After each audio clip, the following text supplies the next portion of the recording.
তেলাওয়াতকৃত আয়াতে কারিমাতে আল্লাহ তাআলা বলছেন, ইয়াওমা নাহশুরুল মুত্তাকিনা ইলার রাহমানি ওয়াফদা। সেদিন আমি যারা মুত্তাকি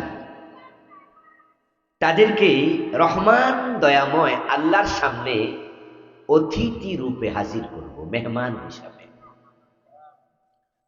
কবর থেকে মানুষ উঠবে, উঠে মানুষ 3 দলে বিভক্ত হবে।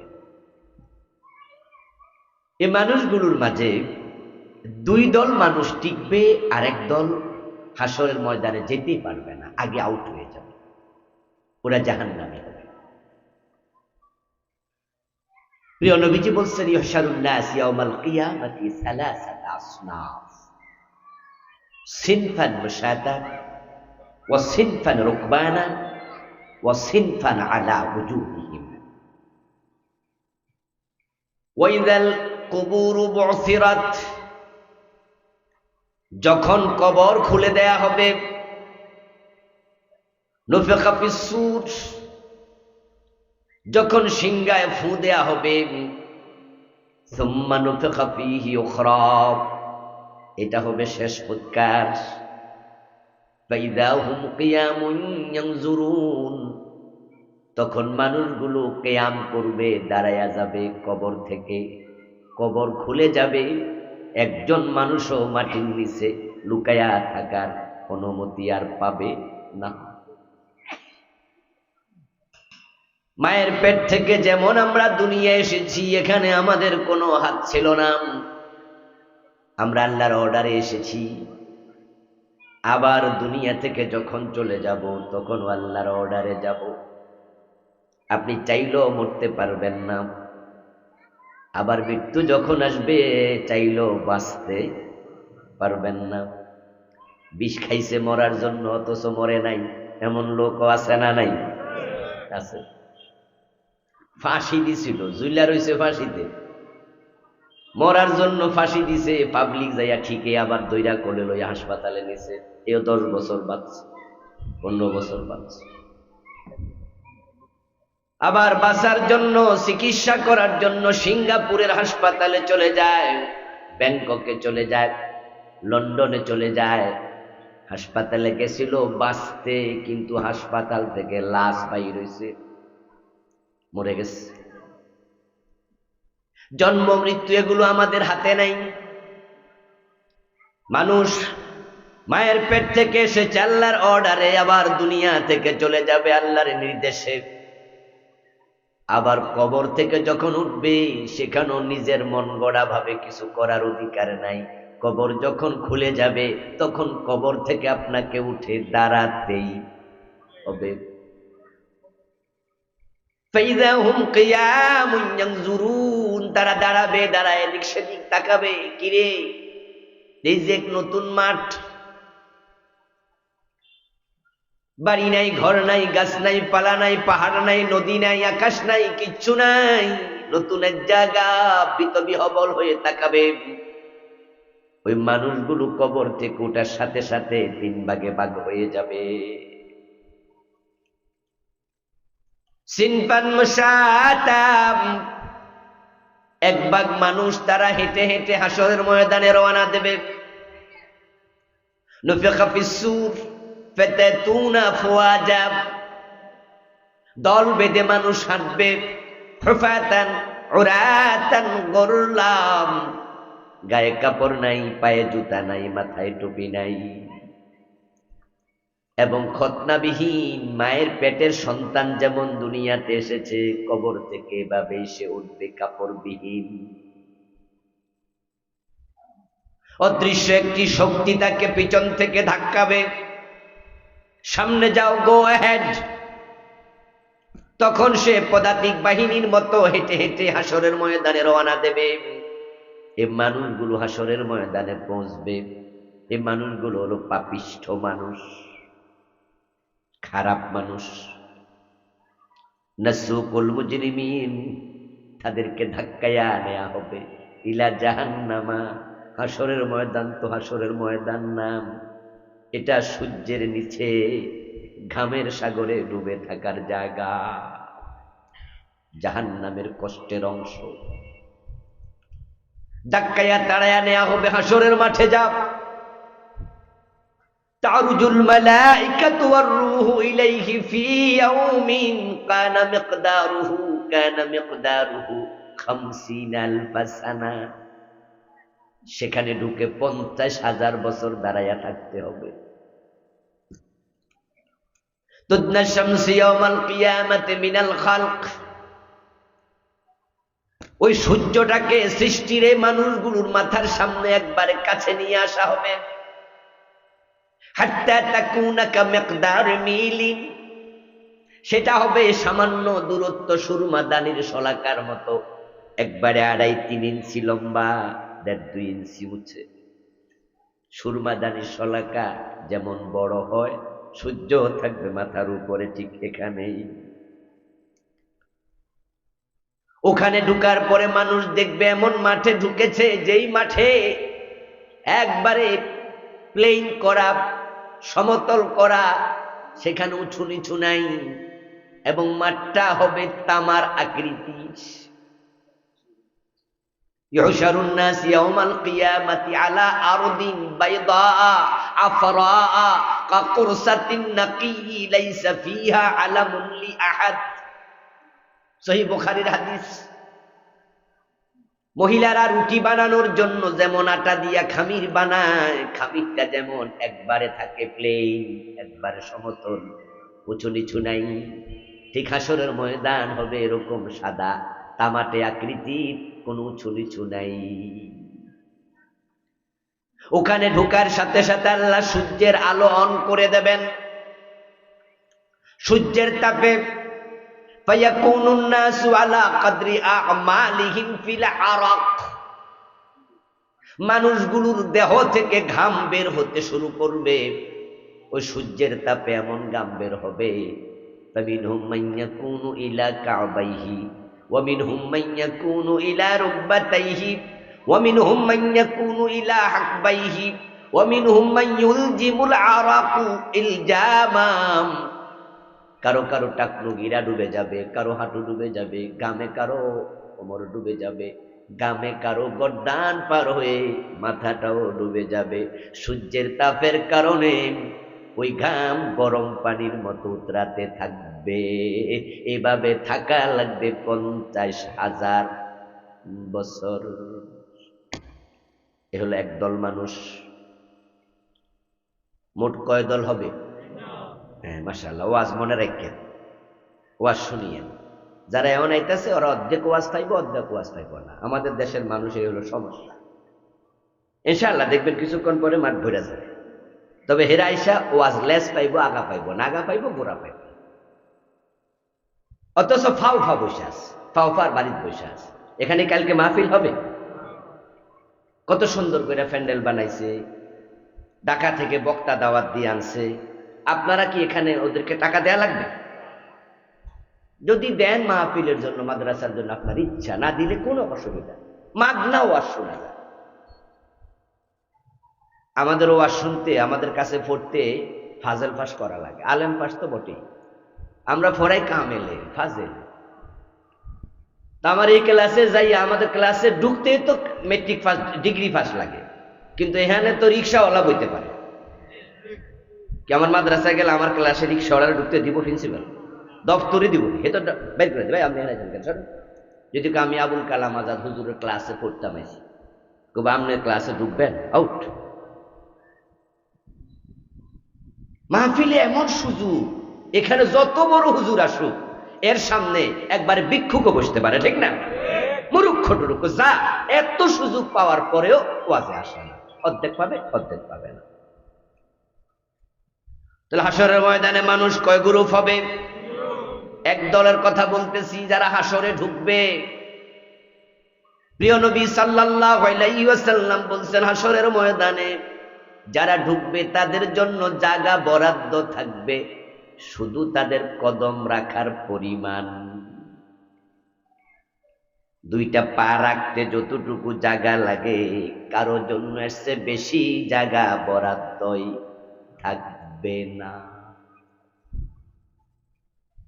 দুই পায়ের উপরে কতক্ষণ খাড়া দেখতে পারবেন? বাড়িতে একটু প্র্যাকটিস করিয়েন তো। হাঁটা চলা করতে পারবেন, লড়াচড়া করলে 2 ঘন্টা 4 ঘন্টা 6 ঘন্টাও পারবেন, কিন্তু 2 পায়ের উপরে খাড়াইয়া থাকবেন, নড়তে পারবেন না। দেখবেন 15-20 মিনিট পরে পা জিমজিম। এই 2 পায়ের উপর আল্লাহ তাআলা কোরআনে বলছে থাকা লাগবে 50,000 বছর লম্বা দিন। রাসূল কয় জমি বরাদ্দ মাত্র 2 কদম। কি বিপদ! যে সূর্য 9,30,00,000 মাইল দূর থেকে তাপ দেয়, এরপরেও গরমকালে সূর্যের তাপে কুয়ার পানি পর্যন্ত দুপুর বেলা গরম হয়ে যায়, হয় না? টিনের ঘরের চাল গরম হয়ে যায়। বিদ্যুৎ চলে গেলে আমরা দুপুর বেলায় ঘরে আর বসতে পারি না, গাছতলায় বসে এরকম পাখা দিয়া বাতাস করি। অথচ সূর্য কোথায়? 9,30,00,000 মাইল দূরে। যেই তাপে পুকুরের পানি গরম হলো, কুয়ার পানি গরম হলো, ঘরের চাল গরম হলো, সূর্যের তাপ আসছে মাত্র 35-36 ডিগ্রি সেলসিয়াস। 40-42 গেলে হিট স্ট্রোক শুরু হয়। এ 35-40 ডিগ্রি তাপে যদি কুয়ার পানি গরম হয়ে যায় 9 কোটি মাইল দূর থেকে, সূর্য যখন মাথার উপরে তাপ দেবে, সূর্যের ভিতরে তাপ আছে 1,40,00,000 ডিগ্রি সেলসিয়াস। এই যে আমরা লোহা বানাই ফ্যাক্টরিতে, এই যে লোহার উপর দাঁড়ায় আছে স্ট্যান্ডটা, এই লোহা তো আর জমিনের তল থেকে এভাবে ওঠে নাই, এটা ফ্যাক্টরিতে বানাইছে। বানানোর জন্য এই লোহার মাঝে আগুন দিছে, আগুন তখন লোহাটাকে মোমের মতো গলাইয়া দিছে, তারপরে এটা গইলা গইলা শ্বাসের ভিতরে ঢুকছে, শ্বাসের মাঝে 200টি রড 300টি 500টি রড হইছে। এই যে আগুনে লোহা গলায়, ওই আগুনের তাপমাত্রা মাত্র 1500 ডিগ্রি সেলসিয়াস। 1500 ডিগ্রি তাপ দিলে লোহা পর্যন্ত গলে যায়, মোম হয়। আর 1,40,00,000 ডিগ্রি সেলসিয়াস তাপের সূর্য মাথার উপর থেকে যখন দেবে তাপ, হাসরের ময়দানে 2 পায়ের উপরে 50,000 বছর কেমনে থাকবে? খুব কঠিন। হাসরের মাঠ জাহান্নামের অংশ, এটা খুব কষ্টের জায়গা। এক গ্রুপ গেল, আরেক গ্রুপের অবস্থা আরো খারাপ। সিনফান আলা উজুহিহিম, কবর থেকে ওঠার সাথে সাথে ওই মানুষগুলাকে আল্লাহ উল্টায়া দেবে। তাদের পা চলে যাবে উপরের দিকে, তাদের মাথা চলে যাবে নিচের দিকে। ওই মানুষগুলোর চেহারা আল্লাহ বাঁকায়া দেবেন। তারা এই চেহারার উপরে হাঁটতে হাঁটতে কবর থেকে হাসরের ময়দানে রওনা দেবে। সাহাবীরা এই কথা শুনে প্রশ্ন করলেন, ইয়া রাসূলুল্লাহি কাইফা ইয়ামশুনা আলা উজুহিহিম, ও প্রিয় নবী, মানুষ আবার চেহারার উপরে হাঁটে কেমনে? কেমনে হাঁটবে চেহারার উপরে? রাসূলুল্লাহ সাল্লাল্লাহু আলাইহি সাল্লাম জবাব দেন, আল্লাযী ইয়ামশাহুম আলা আকদামিহিম কাদিরুন আলা ইয়ুমশিয়াহুম আলা উজুহিহিম। দুনিয়ায় মানুষকে পায়ের উপরে হাঁটায় যে আল্লাহ, কিয়ামতের দিন চেহারার উপরে হাঁটানোর ক্ষমতাও তার আছে। আরে তিনি তো সেই আল্লাহ, যে আল্লাহ সমুদ্রের মাঝখানে ছোট্ট দ্বীপ আল্লাহ বাঁচায়া রাখে।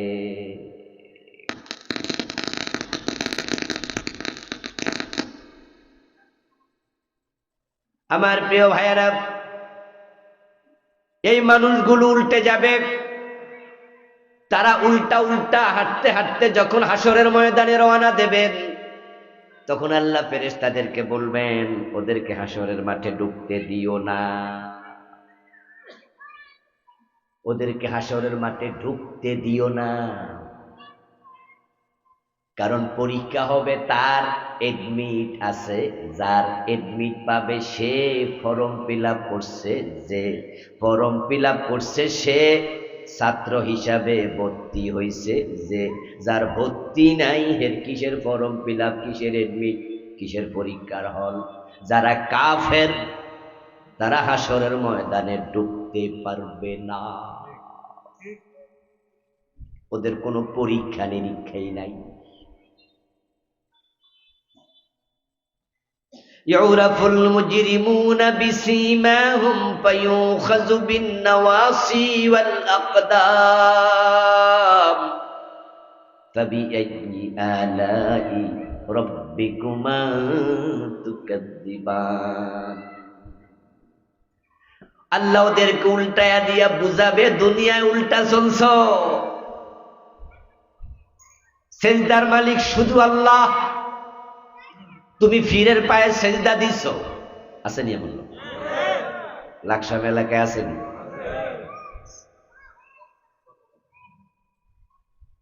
সেজদার মালিক আল্লাহ, ইবাদতের মালিক আল্লাহ, ইবাদত হবে শুধু কার?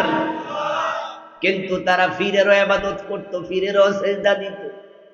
শুধু জিন্দা ফির না, ফির মরার পরে মাজারা যাইও সেজদা মারে, ঠিক না? জীবিত ফিরেরও তো দেয়, মরার পরেও মারে। আল্লাহ মানা করছে সুদ খাইও না, ঘুষ খাইও না, হারাম খাইও না, ওজনে কম দিও না, মালে বেজাল দিও না। তুমি এগুলো দেদারসে করছো। সগীরা গুনাহ যখন বারবার হয় তখন সগীরা গুনাহ কবিরায় রূপান্তরিত হয়, আর কবিরা গুনাহ যখন বয়হীন ভাবে করে তখন এটার কবিরা থাকে না, এটা কুফরি হয়ে যায়। কথা বুঝাইতে পারতেছি কিনা আমি জানি না, আবার বলতেছি, সগীরা গুনাহ যখন বারবার হয়, ইসরারুস সগীরা তাকুনু কবীরা। সগীরা গুনাহ বারবার যদি হয় এটার সগীরা থাকে না, কবিরা হয়ে যায়, বড় হয়ে যায়। আর কবিরা গুনাহ যখন ভয়হীন ভাবে করে, অসুবিধা কি, করতেছি তো, তার কবিরা কবিরা থাকে না, এটা কুফরি হয়ে যায়। এ ভাই রোজা রাখেন না কেন? এই রোজা রাখেন না? কই রাখি না। তো রোজা রাখেন না তো আবার রাস্তায় খাড়ায় বিড়ি খান, ধর্মিয়া আল্লাহরে ডরাই না, মানুষের ডরাই এলাম। নাউজুবিল্লাহ পড়েন। এমন কথা বলার লোক আছে না? সাথে সাথে ঈমান শেষ, কাফের। সে কিন্তু ভাবছে না যে কাফের হচ্ছে, হে মনে করছে আমি রোজা আনা রাখছি না, আমি তো লা ইলাহা ইল্লাল্লাহ এটা তো অস্বীকার করি নাই। তো যারা কাদিয়ানি হেরা কি লা ইলাহা ইল্লাল্লাহ অস্বীকার করে নাকি? তো কাফের হইল কেন? কাফের হইতে কি লা ইলাহা ইল্লাল্লাহ অস্বীকার করা লাগে নাকি? কাফের হওয়ার আরো কত কায়দা আছে। একটা কবিরা যখন ভয়হীন ভাবে করবেন, আপনার ভিতরে যদি এই চিন্তা আসে অসুবিধা কি? অথবা আপনি কবিরা গুনার পক্ষে যুক্তি দেন, সাথে সাথে বেঈমান। বলুন তো ইবলিস শয়তান মোমেন না কাফের? সবাই কথা বলেন, ইবলিস মোমেন না কাফের? সে কি আল্লাহর অস্বীকার করছিল? বরং সে আদমরে সেজদা দিতে অস্বীকার করছে।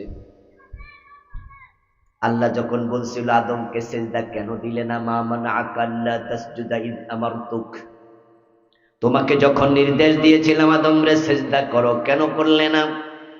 ও বেটা যদি যুক্তি না দিয়া বলতো আল্লাহ সরি, রব্বানা যালামনা আনফুসানা, আদম নবীর মতো বলতো আল্লাহ ভুল হইয়া গেছে, বলুন তো ইবলিসকে ক্ষমা করার ক্ষমতা আল্লাহর আছে না নাই? কিন্তু হে কি ক্ষমা চাইছিল? বরং হে যুক্তি দিয়া বুঝাইছে হে যেটা করছে এটাই ঠিক। ঈমান আছে না গেছে? কাফের হওয়ার জন্য আল্লাহকে অস্বীকার করা লাগে না, আল্লাহকে অস্বীকার করলে তো কাফের বটেই। ইবলিস শুধুমাত্র অন্যায়ের পক্ষে যুক্তি দিছে, এটাই সে কাফের। এই ভাই আমার, আপনার ফাইল এখানে না অফিসে ফাইল রেখে গেলাম, কই জি। তো ফাইল আটকায় রাখছেন কেন? সাইন করেন না কেন? কাগজপত্রের সমস্যা নেই, কয় না কাগজপত্র ঠিক আছে, তো ফাইল করে সামনে দেন, আমার তো জরুরি, আমার তো পেনশনের টাকা পামু, সরকারি টাকা অ্যাকাউন্টে জমা হবে, আপনার সমস্যা কি? মুস্কি হাসি দিয়া কয় আপনি 30 লাখ পেনশন পাবেন, আমার লাভটা কি?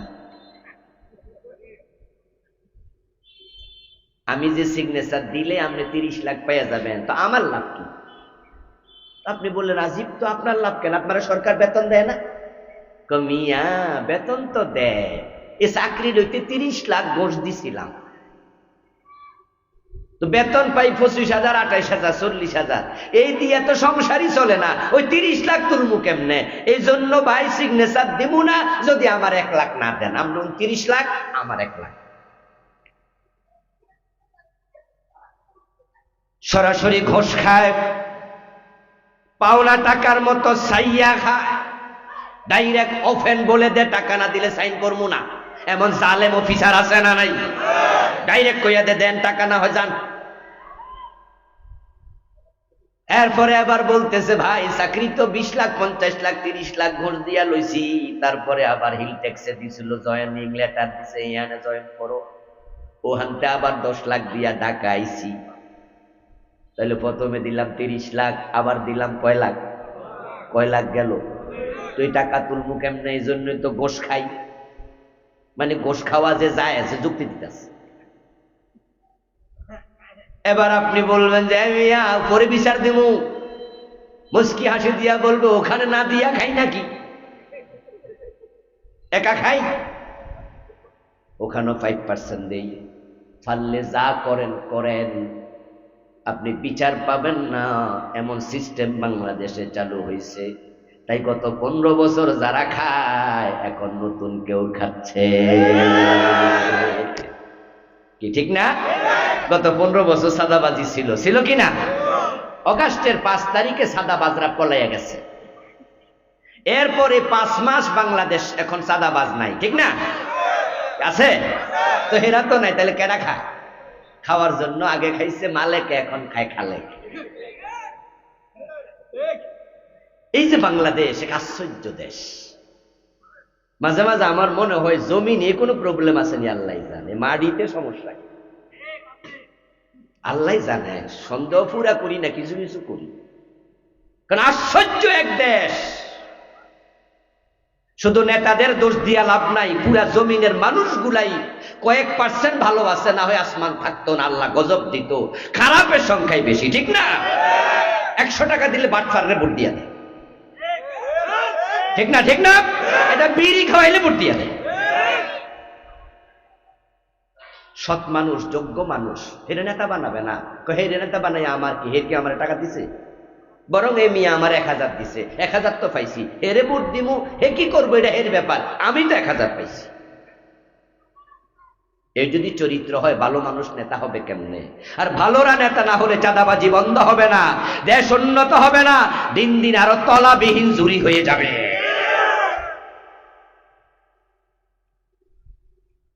আমার প্রিয় ভাই বলছিলাম, উনি এবার যুক্তি দিচ্ছে ঘোষ। উনি 30 লাখ ঘোষ দিয়া চাকরি নিল, 10 লাখ দিয়া ট্রান্সফার হইল 40 লাখ। এবার তিনি বুঝাইতে চান এই যে আপনার কাছে ঘোষ চাই, আমি এমনি এমনি চাই না। যুক্তি মুক্তি দিয়া বুঝায় ঘোষ খাওয়া উনার অধিকার।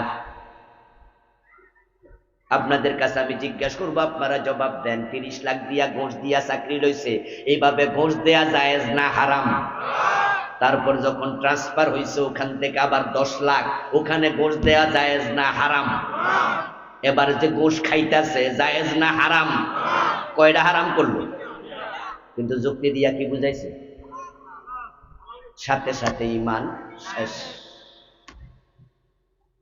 কাফের হওয়ার জন্য কিন্তু আল্লাহকে স্বীকার করা লাগে না। কবিরা গুনাহ যখন সে ভয়হীন ভাবে করে, ঈমান চলে যায়। ওই মানুষগুলাকে আল্লাহ উল্টায়া দেবে হাসরের ময়দানে। দুনিয়ায় চলেছে উল্টা, এজন্য আল্লাহ কিয়ামতের দিন তোমারে করবে উল্টা। প্রশ্ন হতে পারে, মাথার উপরে না হাঁটাইয়া মুখের উপরে হাঁটাবে কেন? উত্তর হলো, মানুষ যত গুনাহ করে এ মুখ দিয়া করে সবচেয়ে বেশি। হারাম খাইছে কি দিয়া? আমার সাথে সাথে একটু কথা বলতে হবে। হারাম খাইছে কি দিয়া? মিথ্যা বলছে কি দিয়া? গীবত করছে কি দিয়া? চুগলখড়ি করছে কি দিয়া? বড় বড় আলেমের বিরুদ্ধে আদালতে দাঁড়াইয়া মিথ্যা সাক্ষী দিয়েছে কি দিয়া? আল্লামা সাইদির মতো লোকটাকে 13 বছর জেল খেটাইছে। তোমরা অপেক্ষা করো, আল্লাহ উল্টাবে। পলাইতে পারবা না সেদিন, ওখানে কোনো সুপারিশকারীও পাবা না। এই লোকটা যদি এই গত 13, 14, 15 বছর মাঠে ময়দানে ওয়াজ করতে পারতো, উনার হাতে আরো কয়েক হাজার কাফের মুসলমান হতো। উনার ওয়াজ শুনে আমরা উপকৃত হতাম, ঠিক কিনা? মিজানুর রহমান আজহারীর 5টা বছর দেশে আসতে দেন নাই। বেটা কি যুদ্ধ অপরাধী? বেটা কি রাজাকার? বেটা বয়স হয়েছে 30-32 বছর। স্বাধীনতার কত পর? আমারও 15 বছর 16 বছর হচ্ছিল। আমার জন্মে স্বাধীনতার 4-5 বছর পরে। এখানে তো আমার আত্মীয় স্বজনরা আছে যারা আমরা কোলে লইছে, এমন আমার ফুফা একজন আছে, ওই যে বসে আসে দালাল সাহেব, আমার বোন জামাইও দেখি আসছে। আত্মীয় স্বজন আপনারা আমাদের। আমার প্রিয় ভাইয়েরা, মিজানুর রহমান আজহারী কি অপরাধ করছে? এই বেটা তো দেশে লেখাপড়া করছে না, বিদেশ করছে, ঠিক না? আলেম পাশ করে চলে গেছে মিশর, ওখান থেকে চলে গেছে মালয়েশিয়া। মাঝে মাঝে ওয়াজ করতে বাংলাদেশে শীতকালে আসতো, কিন্তু না, বেডারও কইছে জামাতের প্রোডাকশন দেশে রাখা যাবে না, যাওগা যাওগা। পুলিশ দিয়া পরে তাকে প্রোস দিয়েছে, ডিজিএফআই ডাইকা নিয়া 1 রাতের ভিতরে বলছে এখনই চলে যাইবা। বেশি বাড়াবাড়ি করছো, আল্লাহ তোমাদের রেজাল্ট দেখাইছে। 300 এমপি একসাথে পালানো লেগেছে, এমন ভাবে প্রধানমন্ত্রী পালাইছে, রান্না করা খাবার খাইয়া পালানোর সময় পায় নাই। এগুলো আল্লাহর গজব। দুনিয়াতে সামান্য দেখায় আল্লাহ, আসলটা কোথায় দেখাবে? সেদিন উল্টায় দেবে আল্লাহ। ফেরেশতারা যখন দেখতে পাবে জালেম গুলো, এ কাফের ফুজ্জার গুলো তারা উল্টে উল্টে যাচ্ছে হাসরের ময়দানে, ফায়ুখাযু বিন-নাওয়াসি ওয়াল আকদাম, ফেরেশতা গিয়ে তাদের কপালের চুলে ধরবে আর পায়ের তলায় ধরবে। নাওয়াসি নাসিয়াতুলের বহুবচন।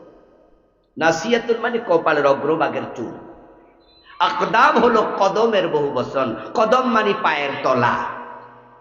আল্লাহ সূরা রহমানে বলে ফায়ুখাযু বিন-নাওয়াসি ওয়াল আকদাম, ফেরেশতা গিয়ে পায়ের তলায় ধরবে আর চুলের সামনে ধরবে, ধরে মেরুদণ্ডের হাড্ডি ভেঙ্গে উল্টা করে গোল বানায় ফেলবে, ফুটবল বানায় ফেলবে। বানাইয়া এরপরে বলবে জাহান্নামে ফেলে দে, ওর কোনো বিচার দরকার নাই। সূরা আল কাহফে আল্লাহ বলছে ফালা নুকিমু লাহুম ইয়াওমাল কিয়ামাতি ওয়াজনা, এই জাতীয় লোকদের জন্য আমি সেদিন কোনো দাড়ি পাল্লা দাঁড় করাবো না। ও তো ছাত্রই না, ওর কিসের পরীক্ষা? ও তো এডমিট নাই, ফর্ম ফিল আপ নাই, এর কিসের পরীক্ষা? হাসরের মাঠে যাবে পাপিষ্ঠ লোকেরা, কাফেররা যাবে না। কাফেরের কোনো প্রশ্নই নাই, উল্টায় আল্লাহ ফেলে দেবে। যারা শিরক করছে আল্লাহ উল্টায় ফেলে দেবে, যারা মুনাফিক ছিল উল্টায় ফেলে দেবে, ফুটবলের মতো গোল বানাইয়া জাহান্নামে ফেলে দেবে। যা, তোদের কোনো হিসাবই দরকার নাই। এখন আপনারা শিরক করেন কিনা আত্মসমালোচনা করেন। নির্বাচন আসবে কয়দিন পরে, আর নেতা হাতে মাইক নিয়ে শিরক শুরু করবে। আপনাদেরকে বলবে যে আপনারাই তো জনগণ, আপনারাই তো ক্ষমতার মালিক, আমাদেরকে ভোট দেন, জনগণ সকল ক্ষমতার উৎস। নেতাদের মুখে শিরকি স্লোগান আছে না নাই? ঈমান শেষ, তুমিও মুশরিক। আর আপনি যদি এই স্লোগান শুনা, ওনার নেতার মুখে কথা শুনা মজা নেন যে ঠিকই আমরাই তো ক্ষমতার মালিক, আপনিও মুশরিক। ক্ষমতার মালিক কে? ইয়েস। শিরিক বাঁচবেন, শিরিক থেকে বাঁচবেন, কুফর থেকে বাঁচবেন, এগুলো করবেন না। হাসরের ময়দানে মানুষ 3 গ্রুপ হবে, 2 গ্রুপ চলে গেল। কোথায় গেল? এক গ্রুপ হাসরের মাঠে, আর এক গ্রুপ জাহান্নাম। এবার আমার আজকের আলোচ্য বিষয়, যেটাতে আমার আলোচনার মূল অংশ, সেটা হলো আরো গ্রুপ মানুষ যারা মুত্তাকি, যারা ভালো মানুষ, তারা হাসরের ময়দানেও যাবে না, তারা জাহান্নামেও যাবে না। কবর থেকে উঠেই দেখবে কবরের পারে জান্নাতের গাড়ি দাঁড়ায় আছে। সিনফান রুকবানা, ওরা কবর থেকে উঠে দেখবে আল্লাহর ফেরেশতারা ফুলের মালা নিয়ে, ফুলের পাপড়ি নিয়ে, লাল গালিচার সংবর্ধনা দেওয়ার জন্য আল্লাহর জান্নাতের গাড়ি নিয়ে কবরের পাড়ে দাঁড়ায় আছে। উঠবে আর ওয়েলকাম, স্বাগতম, মারহাবা মারহাবা তাকে বলে ফুলের মালা গলায় দিয়া জান্নাতের গাড়িতে তুলবে। এই গাড়িটা ডিরেক্ট আল্লাহর আরশের নিচে চলে যাবে। বড় সৌভাগ্যবান মানুষ, ডাইরেক্ট আরশের নিচে। আরশে আজিমের নিচে যে মানুষগুলো যাবে সেদিন আল্লাহ হবেন হোস্ট, আর সে মানুষগুলো হবেন আল্লাহর রয়্যাল গেস্ট, রাজকীয় মেহমান। তাদেরকে আল্লাহ তাআলা ফেরেশতা দিয়া সালাম দেওয়ায়া, সংবর্ধনা দিয়া, মারহাবা ওয়েলকাম জানাইয়া আল্লাহর আরশে আজিমের নিচে মেহমান বানাইয়া বসাবেন। তারপরে তাদের হাতে হাতে, ডান হাতে আমলনামা দেবেন। তারপরে 8 থেকে 10 মিনিট সেখানে রেখে বিনা হিসাবে ডাইরেক্ট জান্নাতে পাঠাইয়া দেবেন। وَأَمَّا مَنْ أُوتِيَ كِتَابَهُ بِيَمِينِهِ فَسَوْفَ يُحَاسَبُ حِسَابًا يَسِيرًا। যাদের ডান হাতে আমলনামা দেয়া হবে, আল্লাহ তাআলা কোরআনে বলেন আমি তাদের হিসাবটা করব বড় সংক্ষিপ্ত। সুবহানাল্লাহ পড়েন। ওরা 50,000 বছর খাড়ায় রয়েছে, আজকে আমি ওদিকে যাব না, পাপীগুলা সেখানে থাকুক, গ্রামের মাঝে ডুবে থাকুক 50,000 বছর। আল্লাহ আমাদেরকে ফানা চাই, আমাদেরকে তা থেকে মুক্ত করো, বলে না আমি। আমরা হাশরের ময়দানে যেতে চাই না, ওখানে থাকতে পারবো না। কেমনে সম্ভব থাকা? কঠিন অবস্থা, মাথার উপরে সূর্য, পায়ের তলায় তামার মাটি, ঘামের সাগরে ডুববেন, ঘাম উতরাতে থাকবে গরম পানির মতো। কেমনে থাকবে? কঠিন অবস্থা হয়ে যাবে সেখানে। এই জন্য যে পাপ করছেন তাওবা করে ফেলেন। কবিরা গুনাহ আছে, আজকে তাওবা করেন যে আল্লাহ আমাকে তুমি মাফ করে দাও। তাওবা কবুল করার জন্য আল্লাহর ওয়াদা আছে না নাই? আল্লাহর কোরআনে অসংখ্য জায়গায় ওয়াদা করছে, তুমি তাওবা করো আমি আল্লাহ কবুল। বরং আমরা হতে চাই তৃতীয় গ্রুপ, যারা আরশে আজিমের নিচে জায়গা পাবে। প্রিয় নবীজি বলছেন আরশে আজিমের নিচে যারা যাবে তারা সেখানে থাকবে মিকদারে সালাতিন মাকতুবা, মিকদারে সালাতিল মাকতুবা। দুনিয়ায় 1 ওয়াক্ত ফরজ নামাজ পড়তে যে সময় লাগে, ওই 1 ওয়াক্ত ফরজ নামাজের টাইম তারা সেখানে থাকবে। ফরজ নামাজ হলো ফজর 2 রাকাত, মাগরিবে 3 রাকাত, ইশা এবং আসর জোহরে 4 রাকাত। এই 4 রাকাত নামাজ পড়তে 10-12 মিনিটের বেশি লাগে না। আর সে আজিমের নিচে যারা বসবে সেখানে আল্লাহ 10-12 মিনিটের বেশি রাখবেন না। তাদের ডান হাতে আমলনামা নিয়া আল্লাহ বিনা হিসাবে, হিসাব সহজ করা হবে, সংক্ষিপ্ত করা হবে। মা আয়েশা রাসূলকে প্রশ্ন করেছিলেন, ইয়া রাসূলুল্লাহি ওয়া মাল হিসাবুল ইয়াসির, হুজুর হিসাব সংক্ষিপ্ত হবে এটা আমি বুঝলাম না, কিভাবে এটা? আমরা তো 30, 40, 50, 100, 200, 500, 1000 বছর হায়াত পাইছে এমন মানুষ আছে না? যেমন হযরত আদম 1000 বছর, নূহ আলাইহিস সালাম 950 বছরের বেশি। তো এত বড় হায়াত, হিসাব সংক্ষেপে মানে কি? প্রিয় নবী জবাব দেন, আইয়ানজুরা ফি কিতাবিহি ফায়াতাজাওয়াজা আনহু। সংক্ষিপ্ত হিসাব মানে হলো আল্লাহ আমলনামা হাতে দেবে, দেওয়ার পরে খুলতেও বলবে না, পড়তেও বলবে না, শুধু এক নজর তাকায়া বলবে যা জান্নাত দিয়ে দিলাম। আপনার একটা দোকান আছে লাকসাম বাজার, বড় দোকান। আপনি 5 দিনের জন্য বিদেশ গেলেন অথবা পরিবার নিয়ে বেড়াতে গেলেন। আপনার দোকানে 2 জন কর্মচারী, 2 জনকে বললেন যে এই তুমি 8 ঘন্টা ডিউটি করবা, তুমি 8 ঘন্টা, 8 দুগুণা কয় ঘন্টা? 16 ঘন্টা, আর বাকি সময় দোকান বন্ধ থাকবে।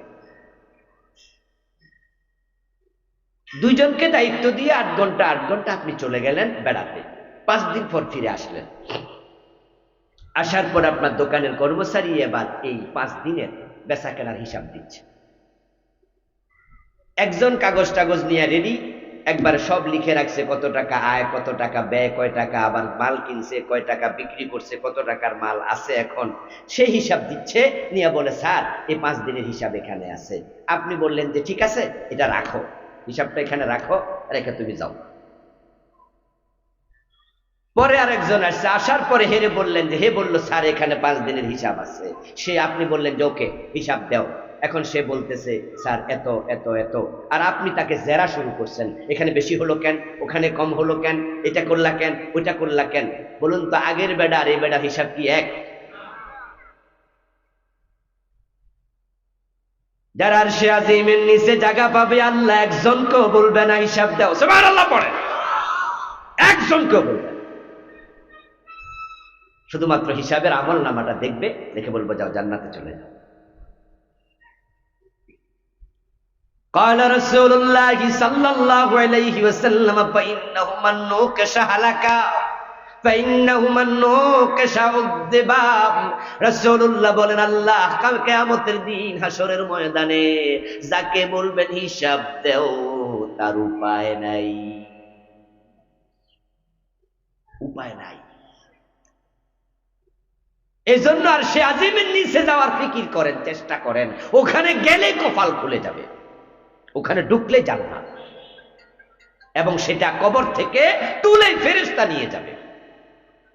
আরশে আজিমের নিচে জায়গা পাবে এমন মানুষ হলো মোট 8 গ্রুপ। কয় গ্রুপ? 8 গ্রুপ। একটি হাদিসে আসছে সাবআতুন ইউযিল্লুহুমুল্লাহু ফি যিল্লিহি ইয়াওমা লা যিল্লা ইল্লা যিল্লুহু। 7 ধরনের মানুষ আল্লাহর আরশে আজিমের নিচে জায়গা পাবে যেদিন আরশের ছায়া ছাড়া কোনো ছায়া থাকবে না। সূর্য থাকবে সূর্য, শুধুমাত্র আরশের নিচে সূর্যের তাপ নাই, আলো নাই। 7 জন। অন্য হাদিসে রাসূল বলছে আরো 1 জন। তাহলে সাথে সাথে 1 যোগ হলে কত? 8 হয়। আখিরাত নিয়ে আমি বই লিখেছি, নাম দিয়েছি হিরানায় পরকাল। এই বই লেখার সময়, গত বছর লিখেছি বইটা, এই বই লেখার সময় আমি 8 নাম্বারটা পাই। এর আগে আমিও ছাত্র জীবন থেকে গত বছর পর্যন্ত 7 পর্যন্ত জানতাম। এই বইটা আমি 500-র উপরে হাদিসে নিচ্ছি, শুধু আখিরাত আয়াতে নিচ্ছি 500-র উপরে। বইটা অনেক বড়, 400 পৃষ্ঠার বই।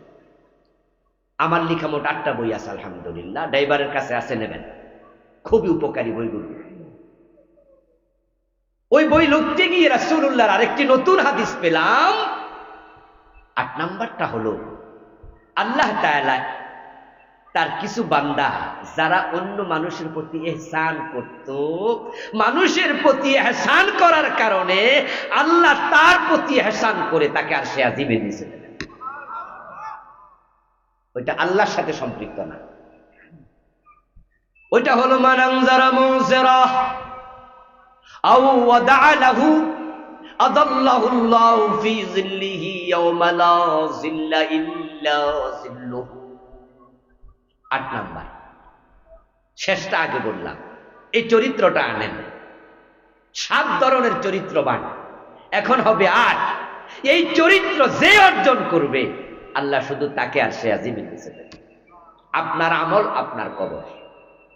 আপনি যেমন, আল্লাহর আচরণ হবে আপনার সাথে। রাসূল বলে যে ব্যক্তি পাওনাদারকে সময় দেয়,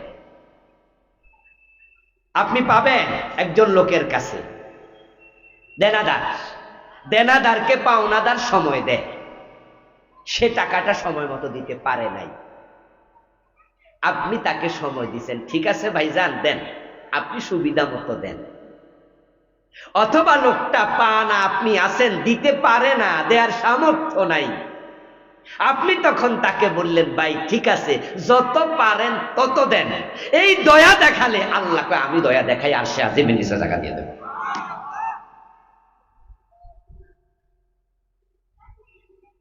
আমরা তো জালেম হয়ে যাই, আমরা বরং মানুষ যাহা পা তাও দিতে চাই না, ঠিক না? আমরা ঠকাই। আপনি যদি ঠকান আল্লাহ আপনাকে ঠকাবে, আপনি যদি জালেম হন আল্লাহ আপনার সাথে একই আচরণ করবে। মাকারু ওয়া মাকারাল্লাহ ওয়াল্লাহু খায়রুল মাকিরিন। ইরহামু মান ফিল আরদ ইয়ারহামকুম মান ফিস সামা আর রাহিমুন ইয়ারহামুহুমুর রাহমান। আপনি ভালোবাসা নিয়ে আগান। ইন্নাল্লাহা ফি আউনিল আবদ মা দামাল আবদু ফি আউনি আখিহি আপনার একজন ভাই কষ্টে পড়েছে, সে যদি সহযোগিতা পায় আপনার পক্ষ থেকে, আপনার বিপদে আল্লাহর কাছে চাওয়া লাগবে না, আল্লাহ নিজ থেকে দৌড়াই আসবে।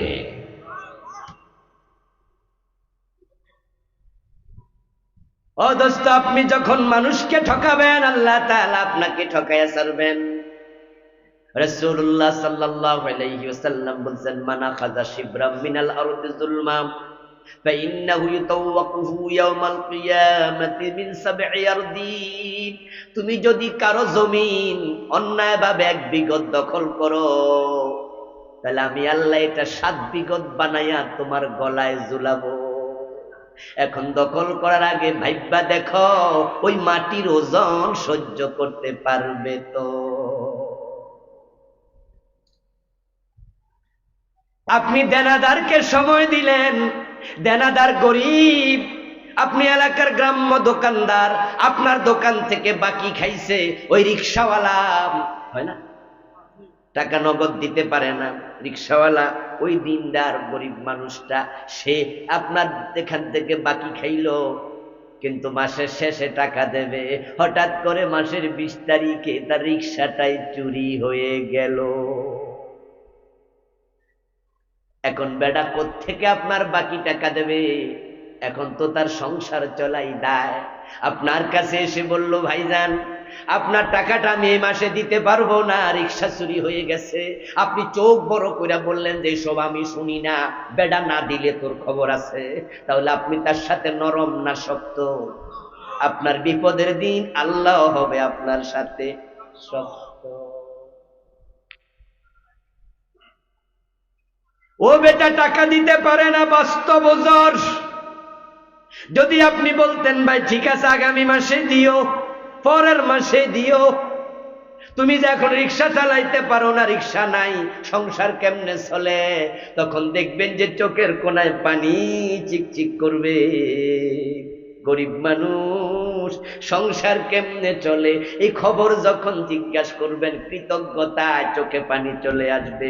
আপনি 2 কেজি চাল দিয়া বললেন যে যাও যাও, এই 2 কেজির দাম দেয়া লাগবে না। এ ভালোবাসা যে কত বড় বানাই আল্লাহ ফিরাবে, আপনি কল্পনাও করতে পারবেন না। এজন্য প্রিয় নবী বলেন, মান তাসাদ্দাকা বিআদলি তামারাতিন মিন কাসাবিন তাইয়্যিব ফাইন্নাল্লাহা ইয়াতাকাব্বালুহা বিয়ামিনিহি।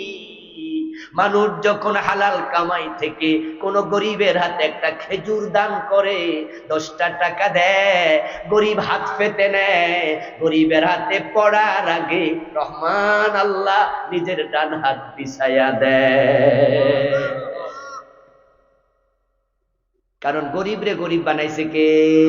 জোরে বলতে হবে, গরিব বানাইছে কে? ধনী রে ধনী বানাইছে কে? রিজিকের মালিক কে?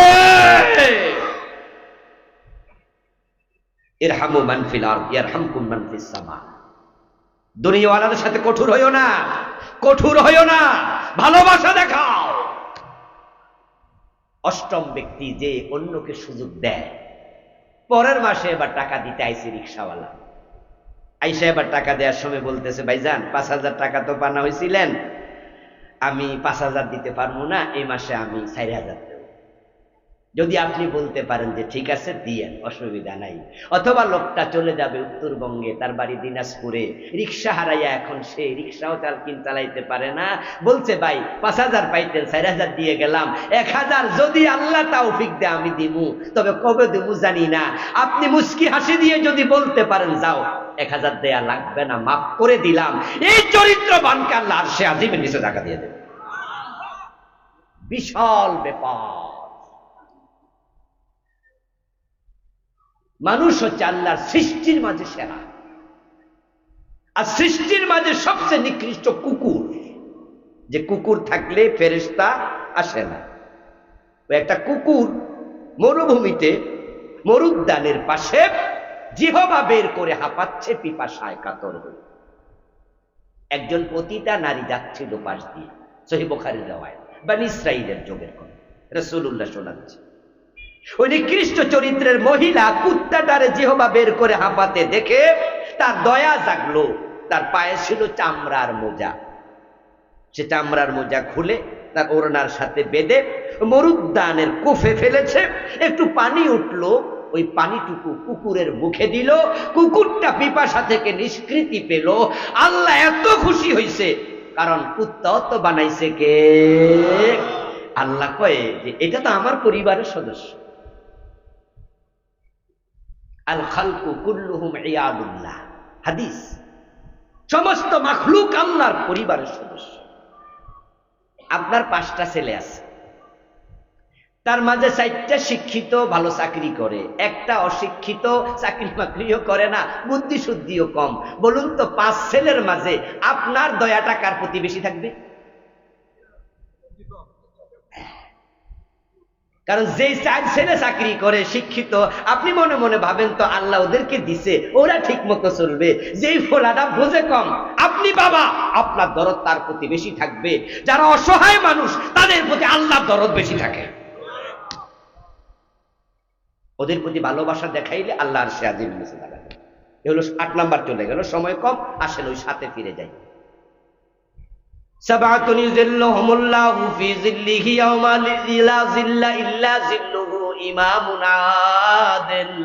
রাসূল বলেন 7 ধরনের মানুষ আরশে আজিমের নিচে জায়গা পাবে। 1 নাম্বার হলো যে ব্যক্তি ন্যায় বিচার করে। ন্যায় বিচারক নেতা, ন্যায় বিচারক শাসক, ন্যায় বিচারক মেম্বার, ন্যায় বিচারক চেয়ারম্যান, ন্যায় বিচারক এমপি, ন্যায় বিচারক হাকিম, ন্যায় বিচারক ম্যাজিস্ট্রেট, ন্যায় বিচারক বাবা, ন্যায় বিচারক স্বামী, ন্যায় বিচারক মানুষ। আপনি আমি সবাই দায়িত্বশীল। আমরা নিজেরা নিজের জায়গায় বিচারক। মাঝে মাঝে 2 ফোলা ঝগড়া লাগলে বাবা ঝগড়া মিটায়। তখন বাবা যদি ন্যায় বিচার করে, তাহলে এই বিচারকটা ন্যায় বিচার করার কারণে আল্লাহ 1 নাম্বার যারে আরশে আজিমের নিচে জায়গা দেবে, খুঁজে বের করবে দুনিয়ায় কারা ন্যায় বিচার করেছে। 1 নাম্বার ব্যক্তি। আমার সামনে এখানে ম্যাজিস্ট্রেট, ডিসি, এসপি, এমপি নাই, কিন্তু গ্রামের সর্দার মাতবর তো আছেন। গ্রামে বিচার করতে যায় ঘোষ খাইয়া বিচার উল্টাইয়া দেয়, এমন জালেম বিচারক আছে না? আপনি তাদের অন্তর্ভুক্ত হবেন না। ফোলার নামে সব সম্পদ লেখা দেয়, মাইয়ার নামে দেয় না, এমন জালেম বাবা আছে না? নাই। এক ছেলেরে বেশি আর একটারে কম, ছেলেদের নামে দেয়, মেয়েদেরকে ঠকাইয়া দেয়। 2 জন ঝগড়া লাগছে, আপনি চেহারা দেখে পক্ষ নেন। আপনি যাচ্ছেন বিচার করতে, রাতের বেলায় গেছে, যাইয়া বলে আসছে যে ভাই খাম 1 খান দিয়া গেলাম, খামের মাঝে রিক্সা ভাড়া আছে, কালকে তো আমাদের বাড়িতে মামলার বিচার হবে, আপনি মেলে যাইয়েন, দরবারে যাইয়েন। আপনি খাম খুলে দেখেন 10,000 টাকা। রিক্সা ভাড়া 10,000 টাকা লাগে নাকি? এর মানে রিক্সা ভাড়ার নাম করে ঘোষ দিয়ে গেছে। আর আপনি 10,000 টাকা পাইছেন, মনে মনে ভাবতেছেন যা, তোর পক্ষে কিছু কথা না কইলে কেমনে হয়, যার নুন খাই তার গুণ গাই। ও বেটা, এলাকার বিচারক আছে বড় বড় মাথাওয়ালা 10 জন, 10 জনের খামে 10,000 করে 1 লাখ টাকা দিয়ে আসছে। অথচ তার স্বাস্থ্যবাইয়ের সাথে জমি নিয়ে ঝগড়া, ওই জমির দাম 20 লাখ, খরচ করছে 1 লাখ, বাকি 19 লাখ। হে ভাবে যদি 10 জন কিনি 19 লাখ ফ্রি।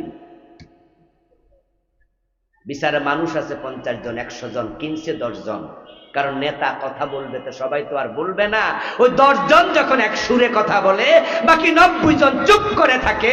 আর জালেমরা তখন বিচারে জিতে যায়, মাজলুম তখন ঠকে যায়, আল্লাহর আরশ কাঁপে, আল্লাহ তোর উল্টা করে জাহান্নামে ফেলবে।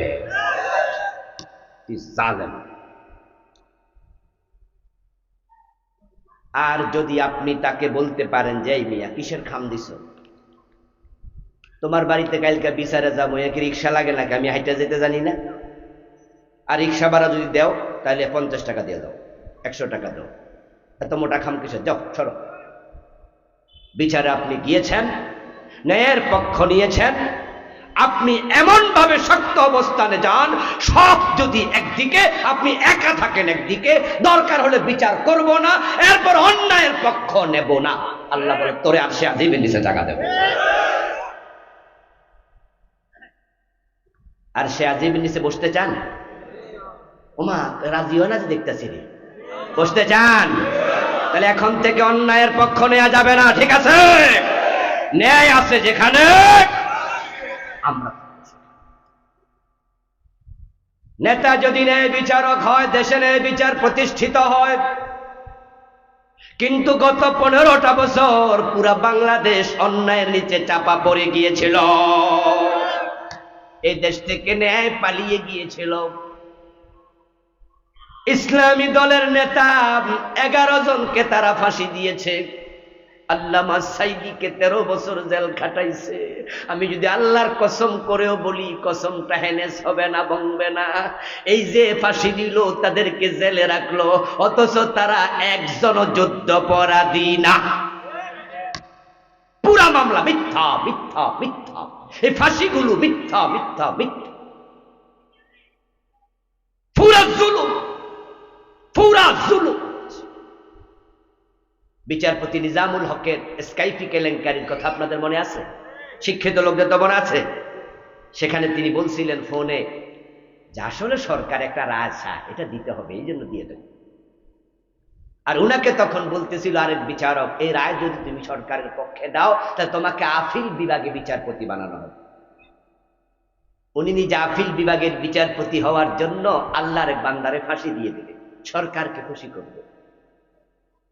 আল্লামা সাইদি রহমতুল্লাহ আলাইহি উনার বড় ছেলের মৃত্যুর জানাজার নামাজে সেদিন মাইক হাতে নিয়ে কি বলেছিলেন আপনারাও শুনেছেন, আর আমি সেখানে হাজির ছিলাম, হুজুরের সামনেই ছিলাম।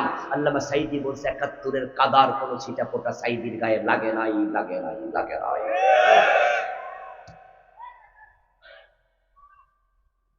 উনি হত্যাকারী, উনি দর্শনকারী, উনি বাড়িতে আগুন লাগাইছে, এটা দেশের পাগলও বিশ্বাস করে না। উনার বিরুদ্ধে সাক্ষী দেয় নাই, যার কারণে একজন হিন্দুকে গুম করা হয়েছে, সুখরঞ্জন বালি। আদালতের সামনে থেকে গুম করে ইন্ডিয়ায় নিয়ে গেছে, 5 বছরের মতো ইন্ডিয়ার জেলখানায় রেখেছে। قال رسول الله صلى الله عليه وسلم ما من وال يلي رعية من المسلمين وهو لهم غاش إلا حرم الله عليه الجنة। প্রিয় নবীজির হাদিস শুনুন। আমার রাসূল 1450 বছর আগে বলে গেছেন, যাকে নেতৃত্ব দেয়া হবে, ক্ষমতা দেয়া হবে, বিচারক বানানো হবে, এমপি মন্ত্রী চেয়ারম্যান বানানো হবে, আর ওই বেটা তার অধীনস্থের সাথে ধোঁকাবাজি করবে, আল্লাহ তার জন্য জান্নাত হারাম করে দেন। কি ভাবছেন সরকার চেঞ্জ হয়েছে, আমার কোটি কোটি টাকা অ্যাকাউন্টে আছে, আমি চলে গেলাম কানাডায়, চলে গেলাম আমি ইন্ডিয়া, চলে গেলাম মালয়েশিয়া, চলে গেলাম আমেরিকা, 10 জন 20 জন জেলখানায় আছে, বাকি সব নেতা দেশ থেকে পালিয়ে গেছে। মনে মনে ভাবছেন বাংলাদেশে প্রয়োজনে 50 বছর আর যাব না। কি করবা মিয়া, কি করবা? কিচ্ছু করতে পারবা না। তোমরা মারছি, ফাঁসি দিছি, আরো কত কিছু করছি, আর আমরা এখন কানাডায়। আমার আল্লাহ বলে পালাবে কোথায়? এক সময় আল্লাহর কাছে যেতেই হবে। সেদিন উল্টা করে জাহান্নামে ফেলে, সেদিন বাঁচাবে কে? এই জন্য ন্যায় বিচারের পক্ষ নেবেন, জালেমের বিপক্ষে থাকবেন, তাহলে আর সে আজিমের নিচে জায়গা পাবেন। দ্বিতীয়, শাবুন নাশা ফি ইবাদাতিল্লাহ, ওই যুবক আর সে আজিমের নিচে জায়গা পাবে যে যৌবন কালে আল্লাহর ইবাদত করতে করতে বড় হয়েছে।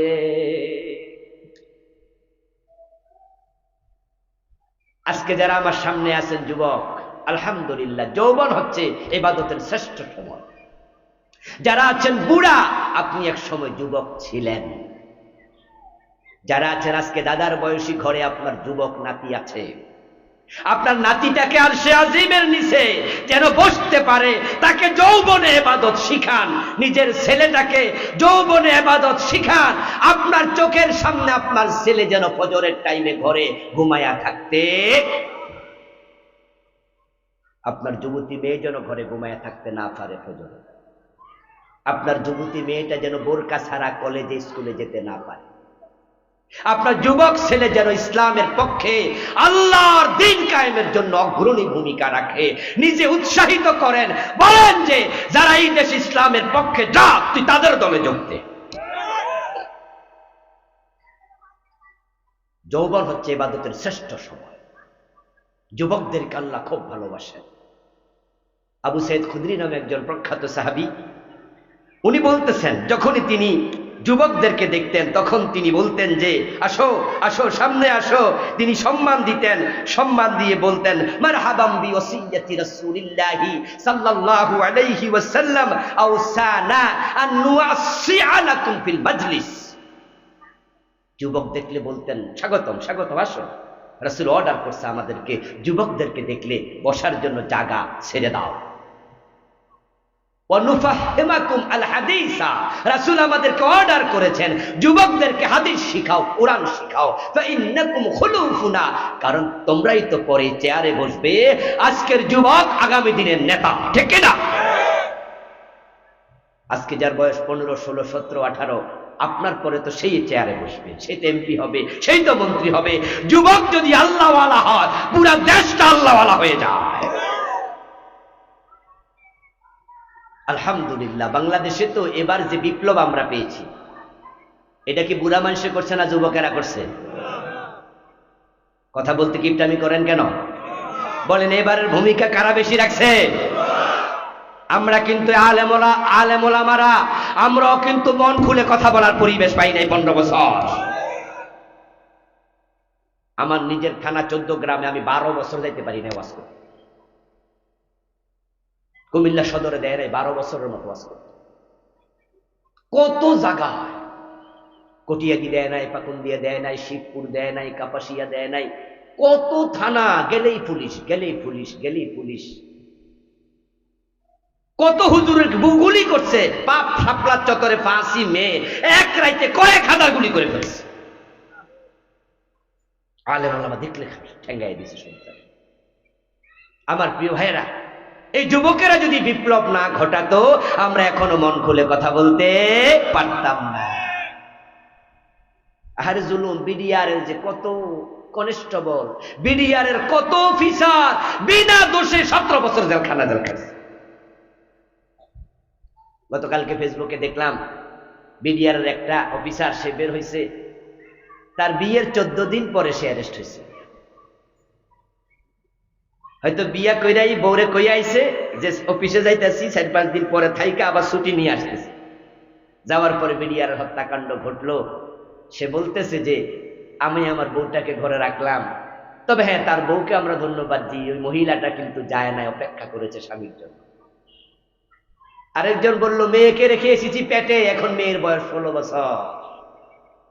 আরেকজন চিৎকার দিয়ে বলছে আমার বাবা মা মূর্খ, গ্রামে থাকে উত্তরবঙ্গে, এই 17 বছর আমাকে দেখতে একবারও আসতে পারে না, বুড়া মানুষ আসবে কেমনে, পথঘাট চিনে না, আমি আমার আত্মীয় স্বজন 17 বছর দেখি নাই। তবে হ্যাঁ এই হত্যাকাণ্ড কেন করছে, কে ঘটাইছে তা আমি জানিও না, অপরাধ করা দূরের কথা। আমার প্রিয় ভাইয়েরা, যুবকরা অবদান রেখেছে ইসলামের জন্য। রাসূলুল্লাহ সাল্লাল্লাহু আলাইহি সাল্লাম যুবকদেরকে খুব সম্মান করতেন। রাসূলের একজন পুত ছিল পালক, নাম ছিল জায়েদ। উনার ছেলের নাম ছিল উসামা। মাত্র 18 বছর বয়সে হযরত উসামাকে রাসূলুল্লাহ সাল্লাল্লাহু আলাইহি ওয়াসাল্লাম সেনাপতি বানায়া যুদ্ধে পাঠাইছে। অথচ সেই সেনা দলে আবু বকর, ওমরের মতো বড় সাহাবী ছিল। যুবকদেরকে রাসূল প্রাধান্য দিতেন। হুনাইনের যুদ্ধে যাওয়ার সময় 20 বছর বয়সী একজন সাহাবী নাম মুত্তাব ইবনে উসাইদ, রাসূলুল্লাহ তাকে মক্কার গভর্নর বানায়া রেখে গেছে। মুআজ ইবনে জাবাল বিশাল বড় মাপের সাহাবী, যার নাম জানে না এমন আলেম পৃথিবীতে আপনি পাবেন না। ওই মুআজ মাত্র 36 বছর বয়সে মারাই গেছে, অথচ আল্লাহ কম বয়সী মুআজকে ইয়ামানের গভর্নর বানাইছে। হযরত ওমর যখন ইসলাম গ্রহণ করেন, ওমরের বয়স ছিল মাত্র 28, মাত্র 28 বছর। প্রিয় ভাইরা, ইমাম ইব্রাহিম নাখঈ নামে একজন বড় হাদিসের ইমাম ছিল। মাত্র 18 বছর বয়সে তিনি হাদিসের 10 দিতে শুরু করেছেন। বাচ্চাদেরকে, যুবকদেরকে কখনো হেলাপেলা ভাববেন না, এই তুই কি বুঝস, তুই কি বুঝস, এগুলা বলবেন না। নিজের ছেলেকে সামনে আগায়া দিবেন। ইসলামের সবচেয়ে বড় দুশ্মন আবু জেহেল, তাকে হত্যা করছে মাত্র 2 জন কম বয়সী যুবক। যুবকদেরকে সামনে আগাইয়া দিবেন, তাদেরকে সম্মান করবেন। রাসূলুল্লাহ যখন হিলফুল ফুজুল গঠন করেন, রাসূলের বয়স ছিল মাত্র 17। আপনার যুবক ছেলেকে বলুন না, এই মিয়া সমাজের জন্য এখনই তো কাজ করবা। ইউসুফ আলাইহিস সালাম যখন জেলখানায়, তখন তিনি নবুয়তি পান নাই, যুবক মানুষ। হযরত সুলাইমান আলাইহিস সালাম যখন তিনি জিহাদ করেছেন, জীবনের শুরুতে জালুতের জিহাদ সুলাইমানের সময় যে হয়েছে, তখন তিনি যুবক ছিলেন। ভারত বিজয় করেছেন মুহাম্মদ বিন কাসিম, বয়স ছিল মাত্র 13 থেকে 14। যৌবনকাল আল্লাহর নিয়ামত, এই জন্য দাড়িটা যৌবনকালে রাখেন। আজকে যাদের মুখে দাঁড়িয়ে আছে, পিছনের দিকে তাকান, অনেকে কিন্তু যৌবনে রাখেননি। আজকে যারা নামাজি, অনেকে যৌবনে পড়েননি। আপনারা অতীতের জন্য আফসোস করেন, আর নিজের ছেলেকে বলেন যে যৌবনে ইবাদতের আসল সময়। যারা যৌবনে ইবাদতে কাটায়, আল্লাহ স্পেশালি আরশের নিচে বসতে জায়গা দেবে। আর আপনার ছেলে যদি আরশে আজিমের মেহমান হয়, এমনও তো হতে পারে তার সুপারিশে আল্লাহ আপনাকেও নাজাত। 3 নাম্বার, রাজুলুন কলবুহু মুআল্লাকুম বিল মসজিদ। আল্লাহর আরশে আজিমের নিচে জায়গা দেবেন তার সেই বান্দাকে, যে বান্দা মসজিদের সাথে তার হৃদয় ঝুলাইয়া দিছে। এই সুযোগ কিন্তু যুবক, বৃদ্ধ সবার আছে। মসজিদের সাথে হৃদয় ঝুলালে আল্লাহ আরশে আজিমের নিচে জায়গা দেবে। মসজিদের সাথে হৃদয় কিভাবে ঝুলায়? এর মানে মসজিদ আপনার পরিবারের সদস্য হবে। মসজিদের খোঁজ খবর রাখবেন। মসজিদে কোথায় লাইট ভেঙে গেল, মসজিদের ট্যাপটা নষ্ট হলো, মসজিদের ইমাম সাহেব রাত্রে খেয়ে আছে কিনা, ইমাম সাহেবের রুমটা ভাঙ্গা ছুরা কিনা, মসজিদের টাইলসটা কোন জায়গায় ময়লা হয়ে গেল, মসজিদের জানালার কাজটা ভেঙে গেল। নিজের পরিবার পরিজনকে যেভাবে সব সময় অন্তরে রাখেন, আল্লাহর ঘর মসজিদকে অন্তরের ভিতরে ঢুকাবেন। আল্লাহর আরশে আজিমের নিচে জায়গা। এটা হলো একটা। মসজিদের ময়লা পরিষ্কার করার মাঝে কি কোনো লজ্জা আছে? মাঝে মাঝে ঝাড়ু দেবেন। সৌদি আরবের প্রেসিডেন্ট, উনাদের নামের আগে দেখবেন লেখা খাদেমুল হারামাইন আশ-শরীফাইন। খাদেম মানে কি? চাকর, খাদেম। উনাদের নামের আগে উনারা বলে যে আমাদেরকে পরিচিত করবা 2 হারাম মক্কা মদিনার আমি চাকর, খাদেম। আল্লাহর ঘরের খাদেম হওয়া সৌভাগ্যের। এই জন্য মসজিদ মাঝে মাঝে ঝাড়ু দেবেন। সভাপতি সেক্রেটারি হয়েছেন তো কি হয়েছে, মসজিদে গিয়ে আঙ্গুল দিয়া টাইলসে চাপ দেয়, তারপরে হালকা ধুলাবালি উঠলে, এই মুয়াজ্জিন সাহেব এত ধুলা কেন? শুধু দোষ ধরতে জানলেন, সাফ করতে জানলেন না। বরং আল্লাহর ঘরের সাথে নিজেকে বিকিয়ে দেয়া, এটা হচ্ছে একটা ব্যাখ্যা। আরেকটা হলো 1 ওয়াক্ত নামাজ পড়ে আরেক ওয়াক্তের আজান শোনার জন্য কান খাড়া করা। যে এইভাবে কান খাড়া করে, আল্লাহ তাকে আরশে আজিমের নিচের মেহমান বানাবে। এমন লোক কিছু আছে, রাতের বেলা ঘুমানোর সময় মোবাইলে অ্যালার্ম দিয়ে রাখে, নিজের স্ত্রীকে বলে রাখে, আগে আজান তুমি শুনলে আমারে জাগবা, আমি শুনলে তোমারে জাগাবো। 1 ওয়াক্ত নামাজ কখনো মসজিদ ছাড়া পড়ে না। আছে না কিছু লোক? মসজিদে চলে যায়, আধা মাইল হেঁটে চলে যায়, কানা ন্যাংরা পর্যন্ত চলে যায়, অসুস্থ, তারপরে মসজিদে চলে যায়। রাসূলুল্লাহর জীবনী আমরা কি পড়েছি, কি পেয়েছি? আর রাসূল যখন মৃত্যুর অসুস্থতায় ছিলেন শেষ দিকে, তিনি মসজিদে আসতে পারেননি 2-3 দিন। একদিন কিছুটা সুস্থ অনুভব করেছেন, একজনের কাঁধে 1 হাত রেখে আরেকজনের কাঁধে আরেক হাত রেখে তিনি ভর করে মসজিদে গিয়েছেন। একজন অন্ধ সাহাবী ছিলেন, নবীজির কাছে অনুমতি চাইলেন, ইয়া রাসূলুল্লাহ, আমি কি ঘরে নামাজ পড়তে পারবো? ওয়াক্তিয়া নামাজে আসা আমার জন্য কঠিন, আমি অন্ধ। রাসূলুল্লাহ তাকে অনুমতি দিলেন, ঠিক আছে যাও, ঘরে নামাজ পড়িও মাঝে মাঝে। লোকটা একটুকু গেল, এর মাঝে রাসূল তাকে আবার ডাকলেন, এই অন্ধ ভাই দিকে আসো। সে আবার ফিরে আসলো। নবীজি বললেন, আজান দিলে তোমার কানে আজানের শব্দ যায় নাকি? ওই ব্যক্তি জবাব দেয়, হ্যাঁ। রাসূল বলেন, আগের অনুমতি ক্যান্সেল, আজান শুনলে মসজিদে এসো। মানুষ যখন মসজিদে যায় তার যে কতগুলো কদম, যতগুলো পা রাখে, প্রতি কদমে আল্লাহ কমপক্ষে 10টা করে নেকি লিখে দেয়। আজান শোনার জন্য যার হৃদয় আনচান করে, কে ওই শোনালো মোরে আজানের ধ্বনি, মর্মে মর্মে সেই সুর বাজিল কি সুমধুর, আকুল হইল প্রাণ নাছিল ধমনী। 3টা গেল।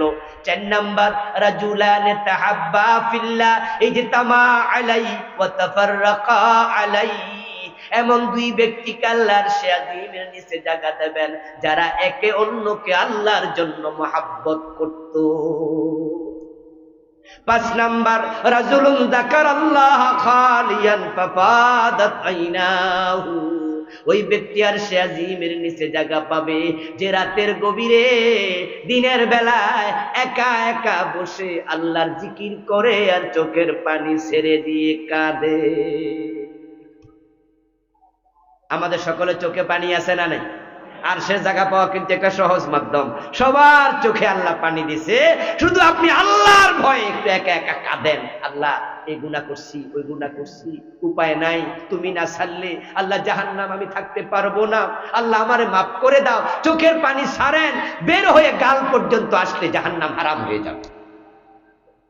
6 নাম্বার রাজুলুন দাআতহু ইমরাআতুন যাতু হাসাবিন আও জামাল ফাকালা ইন্নী আখাফুল্লাহ, কাউকে কোন সুন্দরী নারী অবৈধ কাজের প্রস্তাব দিল, সে জবাবে বলে আমি আল্লাহকে ভয় করি, অবৈধ প্রস্তাব গ্রহণ করে না, তারে আরশে আজিমের নিচে আল্লাহ জায়গা দেবেন। 7 নাম্বার ওই ব্যক্তি তাসাদ্দাকা বিসাদাকা, আল্লাহর রাস্তায় টাকা দেয়, ফাখফাহা একবারে গোপনে দেয়, ডান হাতে কি দেয় বাম হাত জানে না, গোপনে দান করার সুযোগ আমাদের আছে না নাই? আর সে আজিমের নিচে আল্লাহ জায়গা দিয়ে দেবে। চারদিকে আজান শুরু হয়েছে। যেই কথাগুলো বললাম আমি, আপনারা যারা শুনলেন, আল্লাহ যেন আমাদের আমল করা তৌফিক দেয়, বলেন আমিন। হাযা মা ইনদি والعلم عند الله عليه توكلت وإليه أنيب।